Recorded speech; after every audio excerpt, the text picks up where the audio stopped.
Singsang Taytay Leho, I am Judy Ann Pedrera, born on December 10, 1999, 26 years old from Manila, Philippines. I am single parent and blessed with two children, ages 7 and 5 years old. I am college undergraduate. My hobbies are cleaning, cooking, and taking care of kids. I work as a housemaid in the Philippines for 3 years from January 2023 to January 2026. I serve 75 years old elderly, one couple, and three children, ages 7, 4 years old, and 3 months old baby. Hello, Miss Judy Ann Pedrera. How are you today?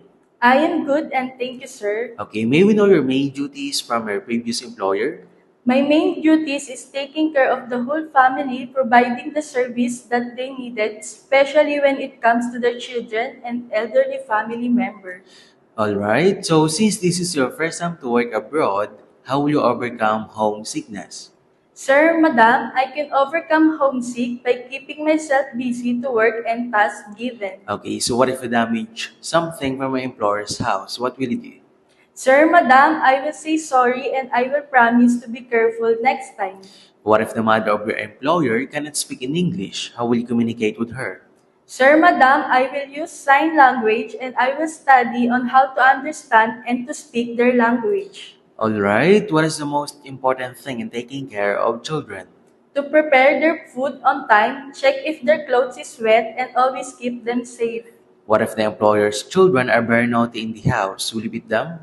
No, sir, Madam, I will just talk to them nicely, love them, and understand them because in the first place, they are just children who always want to play. Okay, so how will you maintain a safe environment for the children? Make sure doors and windows are always closed, keep sharp objects always away, and keep harmful material out of their reach. Alright, what is the most important thing in carrying a baby? Regularly check the diaper if it is wet, feed the baby on time, and give the medicine on time.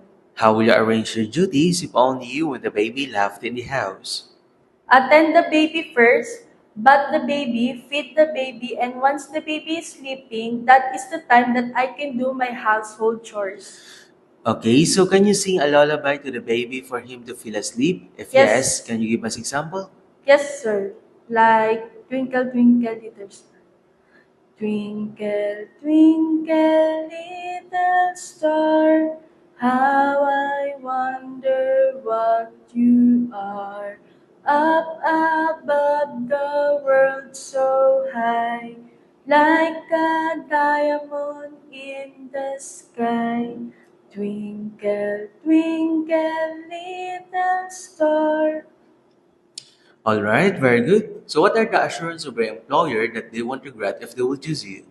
I am hardworking, trustworthy, and can easily learn. I always make sure that I understand the employer's instruction clearly at all times. Okay, do you have any last message to your future employer? To my future employer, please choose me as your housemaid because I badly need this job. It will help me to grow as a person and it will be a big help for my family. I promise to do my duties and responsibilities and I will finish my contract. Alright, before we end, can you share your best smile? Thank you very much, Miss Judy Ann Pedrera, and hope to see you very soon in abroad. Mom and sir, thank you and I am looking forward to work with you as soon as possible.